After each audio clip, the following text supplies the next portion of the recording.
I've been attending the Society for Vascular Surgery meeting since I was a resident and completed my training in 1978.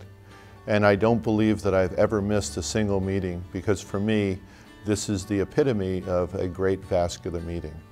It has every aspect of what I want in a meeting. It has research papers on clinical topics. It often has videotapes of procedures that I'd like to know about or learn about. It has some basic science lectures.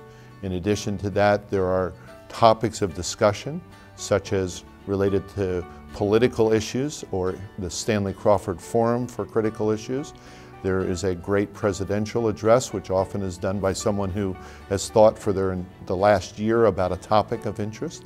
And there's also the opportunity to network with other vascular surgeons and even to meet colleagues in industry who have new devices. I want to see what's available at the annual meeting. I think a lot of attendees come to the meeting to get an idea of what's new, and they do that partially through the presentations, they do it partially through interacting with the exhibitors, they do it partially through some of the non-CME related events that go along concurrently with the meeting sessions. One of the really unique kind of value-added experiences the meeting provides is you can get all phases of that. You can talk to colleagues about, what are they doing? Have they tried this device? How's that working?